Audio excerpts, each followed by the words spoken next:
We have the Unlock Research Day in Pokemon Go. I hope you guys are ready for this because I'm gonna break down my top tips to help make sure you're ready to go for everything that's coming at you on this Research Day. So with all that said, let's jump right in.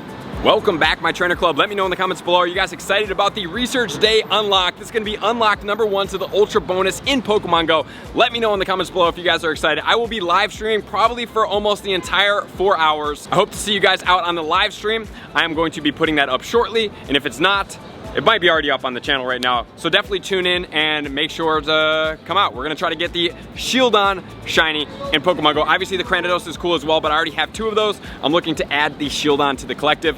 And the most important thing is that we're gonna have Amaura as well as Tyrant spawning in Pokemon Go. They are gonna be in the wild, so we're gonna break down the top tips because it is gonna be going down on Sunday from 11 a.m. all the way until 3 p.m. local time for a grand total of 4 hours. Like I said, Amaura and Tyrant will be appearing more frequently in the wild. They are going to be spawning at different hours more frequently than the others. So Amaura will be spawning from 11 to 12 and from 1 to 2, and Tyrant will be spawning from 12 to 1 and from 2 to 3. And then also we have wild spawns going on, which I am hoping to get some of these because there is one specific shiny in here which I will cover in a second that I am hoping to get. #1, we have Diglett and Alolan Diglett. I don't have the Alolan Diglett. Both of those are going to be shiny. We have Geodude and Alolan Geodude, but then we also have Onix. The cool thing about Onix is Onix goes into Mega Steelix, and since they did do the Mega Update, guys, and we now have Mega Steelix with a ground and a steel typing that's going to boost XL candies, this is going to be a great Pokemon to use for yourself when you are hunting a lot of Groudon,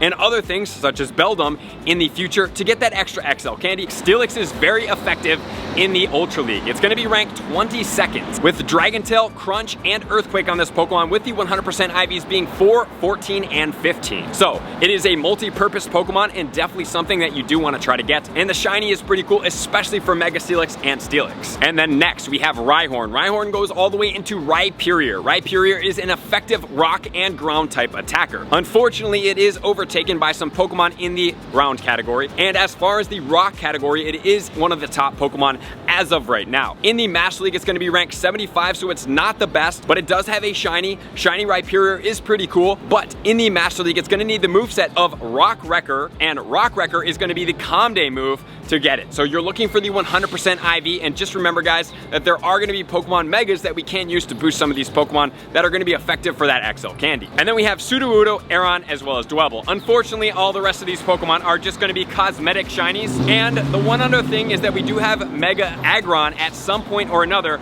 but it's not really super effective, and something like a Mega Steelix that has dual typing is going to be more effective for the Mega Boost than is getting an Aggron where it's just going to be a Steel type Mega. So I would prefer that you guys are focusing on catching the Onix as opposed to this specific Pokemon. So with those spawns, what are going to be the Pokemon that we do have coming out? Just remember, we're going to have Shieldon as well as Cranidos in the field research, which I am going to give you guys the 100% IVs right now. But for the most part, every single Pokemon in here is going to be a rock type combination. So using a Mega Aerodactyl is going to be very effective. Hopefully you have it as a Mega Level 3 for the most effective, but if you do not, I mean, I guess it's better than nothing. But sunny weather and partly cloudy weather are going to be the best conditions to be able to hunt in if you have the option to choose between different locations and you have one that's going to have one condition and the other. So beyond that, what I am going to suggest that if there is something such as the Steelix, because even an Onix is going to be a rock type combination. So you get the Amaura, you get the Tyrant, you get the Shieldon, you get the Cranidos, you get the Rhyhorn, you get the Onix, like you get all the Pokemon with a Mega Aerodactyl. Hopefully you have a Mega Level 3 Pokemon because that is going to increase your chances the most to be getting these XL candy, which is going to be the most effective thing in a lot of these Megas that aren't super meta relevant. But as far as the meta relevant Pokemon goes, just remember we have Rhyperior, which is a rock type attacker, and then we also have Cranidos. The only problem about Cranidos going into Rampardos is it is really strong, but it is very, very glassy at the same time. So I would probably say that maybe it's cool to rank it up, but at the same time, maybe you might want to kind of glance over that Pokemon and not go for it as far as powering it up purposes go. So as of right now, I do not have the field research, but as soon as the field research is available, check back on this video. I will pin it in the comments below to make sure you guys do know. But let's move on and get the 100% IVs for the Shieldon as well as the Cranidos. And I'm going to give you the PvP IVs for these Pokemon as well. So for the Shieldon, 381 coming from field research is the 100% IV. But just remember, it is going to be multi-purposed in the Great League, meaning it can be good in the regular form, but better in the XL form. For the XL form, it's going to be ranked 10 for the Great League. But in in the non-XL form, you can actually hatch it and get it in the field research at a 12, 15, 15, but that's going to be ranked 37. And then as far as the Cranidos, the 100% IV is going to be 780. So those are going to be coming from field research, and we have Tyrant and Amaura that are going to be going on. The other thing I am going to suggest is that you guys save these Pokemon and you trade them for over, doesn't matter for the kilometers, because in this season we are getting guaranteed 1 XL candy and an extra candy as well. So even if it's 0 kilometers away, you're getting 2 candies and 1 XL candy. Obviously, if it is over 100 kilometers, you're just going to be getting 2 regular candies additional, no additional on the XL candy. So it's not really too big of a deal.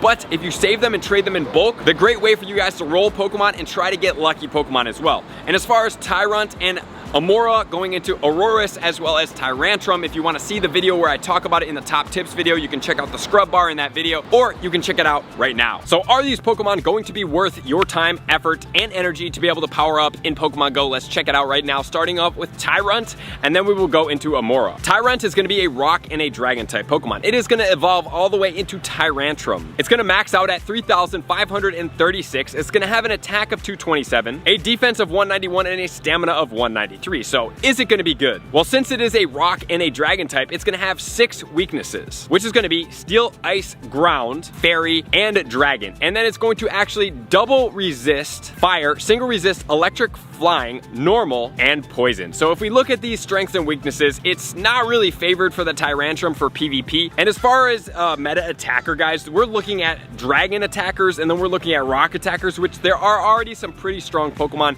for contention here. So if we look at Tyrantrum overall, this Pokemon best is going to be Dragon Tail and Outrage at 1518, and then it's also going to get Charm and Outrage at 1056, Rock Throw and Stone Edge at 1013, and then it also does get Earthquake with Dragon Tail combination at 926. So as far as a meta attacker, there is an absolute no possibility that it's even close to competing with something like a Rayquaza, something like a Mega Latios or Latias right now, Salamence, Shadow Dragonite, and rock attackers, you're looking at things such as Rhyperior, Tyranitar, even Shadow Tyranitar. There's no way that it's even competing with these Pokemon. So as of right now, the only chance it has is in PvP, being that it does get Charm, that it does get Outrage, it does get Earthquake. So there are some unique movesets in here that could definitely make this Pokemon be viable, but the one thing I'm seeing that it doesn't really favor is a high defense and stamina. It's a little bit more favorable for the attack. So I'm going to say that this Pokemon is probably not going to be super relevant in either meta attacker or Go Battle League, which then is going to take us into the next. The next we are going to have is Amaura. Amaura is going to be a rock and an ice type Pokemon, and then that's going to take us into Aurorus. This Pokemon is going to be double weak to steel and double weak to fighting, so unfortunately for this Pokemon, that's already not a good space to be in. It's going to max out at 3,168. It's going to have an attack of 186, a defense of 163, and a stamina of 265, so this Pokemon is already looking pretty good for the defense category in PvP, but unfortunately speaking, it's double weak to fighting and it's double weak to steel, which is not looking good for it. And as far as Aurorus goes, its best moveset is going to be Rock Throw and Weather Ball on the ice at 987. Frost Breath it also gets in Weather Ball. Powder Snow it gets in Weather Ball 788. Rock Throw, Blizzard, it gets Hyper Beam, Thunderbolt, and Ancient Power. So if we're looking at this as a meta attacker, it's an absolute no-go. It is not even over 1,000, which is not even close to competing with any of these Pokemon, especially something like a Shadow Mamoswine. And then also, as a Go Battle League Pokemon, I do see it have potential, but unfortunately, man, it does have those 2 double weaknesses, which makes it quite vulnerable, but I think in the right situation, it might have some precedence in one of the leagues with that high stamina. So that's gonna do it as far as the tips. Most importantly, get out and play as much as possible, Mega Evolve your Aerodactyl, and hunt for all those shinies. Get out into a downtown area, have a lot of fun. And honestly, guys, there's not really any Stardust boost here, but remember the 7-kilometer eggs are pretty lit. I've hatched about 4 batches. I haven't really got a shiny yet, but that's gonna be the best place to get the Tirtouga, as well as the Archen shiny, brand new in Pokemon Go. And then the event ends at 8 p.m. on Sunday. So this is a grand finale, last push grind to max out. So if anything else comes up, I will pin that in the comments below. I appreciate you guys tuning in as always. To all my likers, commenters, subscribers, Patreon members, everybody takes their support, subscribe, and participation to the next level. I'm gonna see you guys out on the next video. Peace. I want to take this time to thank everybody who supports me in every facet. It means the world to me, and an extra special thank you to all my Patreons. I greatly appreciate the extra support to continue to allow me to pursue Pokemon Go full time, allowing me to create my daily video uploads in the most timely fashion for everyone's benefit. Plus, I get the amazing experience of sharing my creative processes behind the scenes and raiding all around the globe with select upper tiers. Thank you everybody for being a part of the Trainer Club. You all mean the absolute world to me, and I will see you guys out on the next video.